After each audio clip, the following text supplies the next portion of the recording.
It was brought to our attention last night that a lot of communications weren't getting out there. I think it was about 8 or 9 o'clock last night. We sat there and actually made a very conscious decision. We need to pull this thing together today. A lot of those media releases that go out every hour, were they getting to the people that were impacted? And we're getting a lot of phone calls yesterday afternoon to say that they weren't. You need to do something, and that's why we're here today. The water, I think Brett did mention before, is slowed overnight was estimated at 1.2 metres.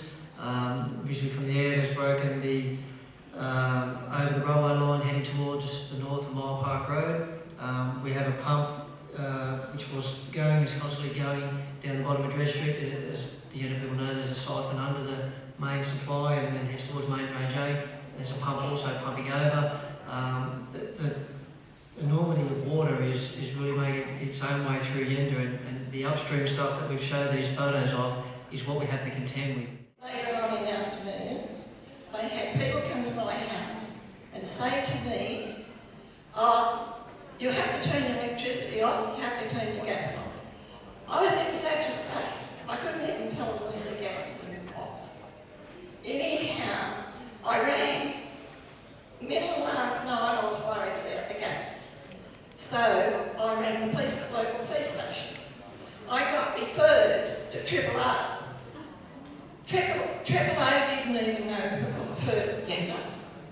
And what happened then, I said I was worried about my gas.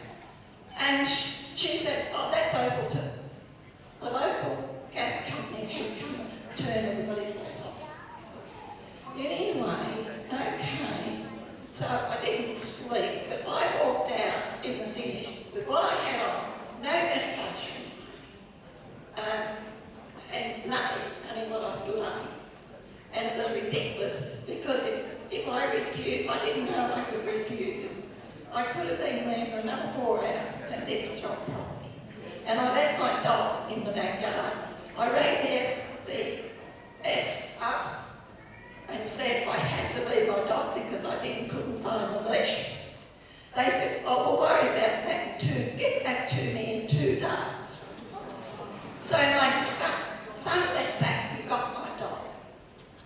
Thanks. You might go to the lady with People up front, Griffith City Council, MI, State Emergency Service, took the decision that nothing could be done for Yenda and just evacuate the people, get them out, don't let anybody back in there to do anything to save their property, and we'll wait and see what happens when it's finished. As late as last night, we went back into Yenda. My brother lives in the top of Lever Street, and that house had no water in it. And it was very clear that a number of houses could very easily be saved with very little effort if people were allowed in there to sandbag. People were allowed about 2 o'clock on Monday afternoon. My understanding, there wasn't a drop of water in the village up until at least midday yesterday. We were trying to get back into the village yesterday morning. My brother and I to do sandbagging around his house and was stopped at every point by the police.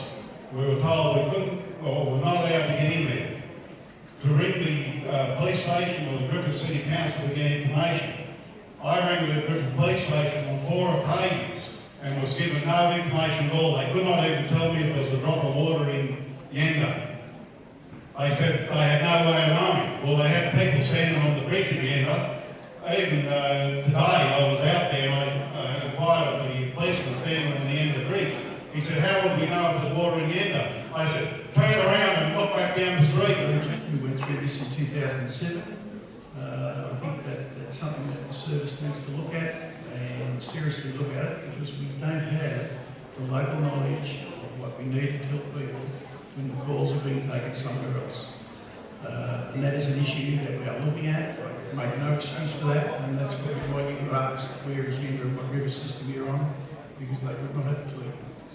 And I make no bones about that. That is something that is something we've really got to look at, because once we take it out of local knowledge, and there are more people in this room that know more about this system than anybody in the SES, I can tell you that.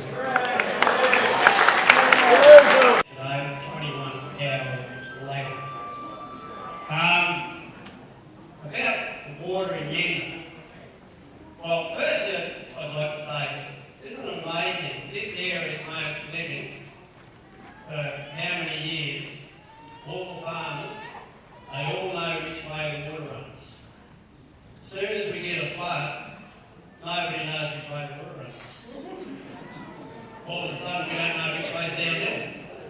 only got to go on Google Earth or feet and run the mouse around, and you will find where water runs. My house is 131 metres, Retelli is 127. You don't have to be Einstein to work this stuff out. And I'm a dry area farmer. Now, people use it. I've lived in here for 29 years, and I've always had it in the back of my mind, this is going to happen. We've had, in 29 years, we've had 2 lots of 6 inches come down in about an hour. So those questions, Anthony, those questions are still being asked. So like I said, there is a volume of water there, a big volume of water, and there is still more.